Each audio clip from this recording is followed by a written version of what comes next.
Good morning, welcome to Morning Outlook. This is Kim speaking on, what day is it? Thursday already? Thursday? No, it's not, it's Wednesday, just kidding. 26th of June. So, Wednesday 26th of June, and what have we got in store for today then? Well, maybe a bit more downside in the euro. Quite interesting that one of the dove voters from the Feds,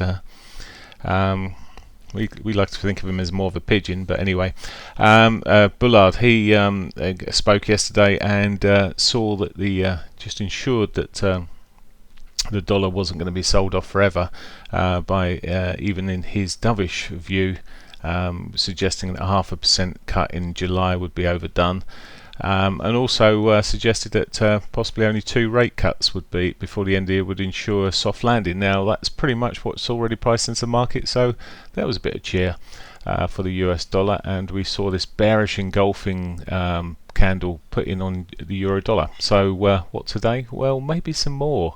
We'll see. There's other speakers out there still to speak, and but certainly when a dovish speaker suggests that 2 for the year and only 1 next time is a 0.25% increase is a bit of more of a bullish marker for the dollar than some may have expected. Anyway, where to? As I say, with the dollar, I'm still eyeing up that weekly pivot. It's got a reasonable probability of being hit. Whether it will be done today is another matter, but it's a longer term picture that I'm looking at for that.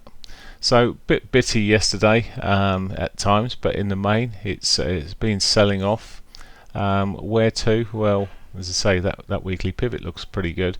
One thing to watch out for though, we do have the daily pivot just above us at there's so many lines on here today. Let's just see if I can pick it out at 1375 there. So at 1375 we've got the daily pivot, so that may just provide a bit of resistance or a target area if it was to come back to that.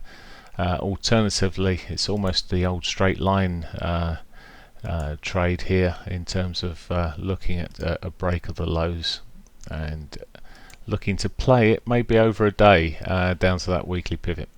So that's the euro.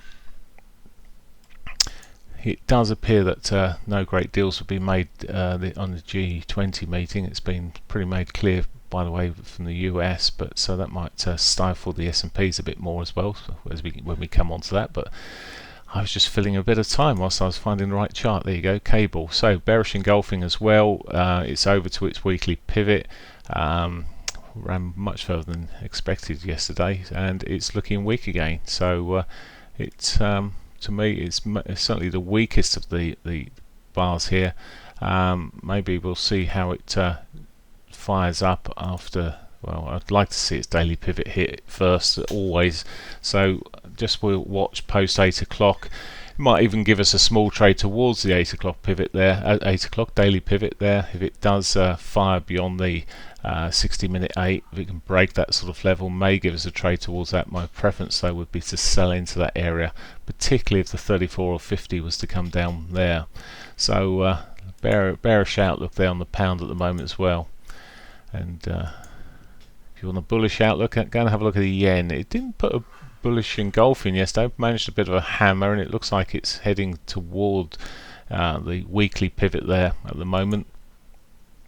There was some marginal divergence, I think, on perhaps it wasn't actually in the end. Oh, it was some marginal divergence across the MACD there on the signal line across the lows. So there's still some divergence kicking there, which could see it even push up further. 4-hour 50 could be a target. There is still the weekly pivot above us as well, so a couple of targets.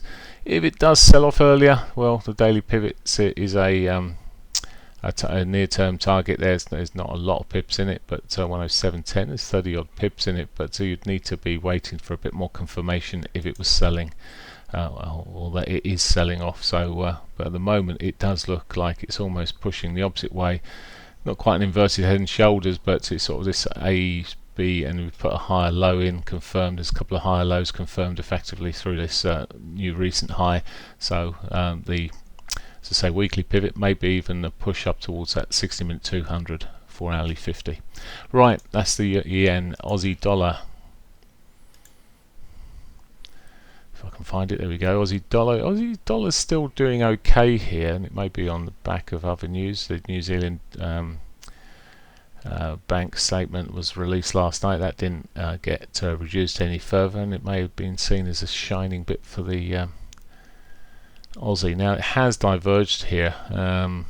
Certainly, looking at its MACD on this daily basis, and it's sort of putting high lows, higher highs in all through here. I must say that there's divergence going the opposite way when there's double divergence. Looking at it on it, we're using a bit of RSI in this 4-hourly time frame, and at some point it might roll over. And I'm almost more favourable of the rollover, and just looking to see if it was to break that trend line, and you may get a bigger correction. Weekly pivot may be on the cards, and maybe more. Canadian dollar, we've seen the Canadian dollar benefit from oil. It's at the moment just continues to consolidate, not really doing too much here. There was, and I think there is still OPEC meetings, and well, it's just not doing a great deal at the moment. So what could it do? Well, we could see further strengthening, but it's not very convincing where it sits at the moment. I need to really come out to look at where that further strengthening or what would be. I mean, it's really a break of that 3150 area would suggest further strengthening, and then where? Well, then down to 31 or 131 prior low sort of region, and round number. Okay, if it does it, let's just have a quick look at the New Zealand dollar. As we had news out overnight there, it's because there wasn't any cuts. I don't know if they took a more hawkish view. I haven't seen a lot of comments coming from it, but either way, it's helping the New Zealand dollar at the moment, just pitching there up to the upside. So that too, though, eventually, a bit like the Aussie, pushing it upwards. There's a real on the big picture, there's a real bearish sort of view on it from the big money.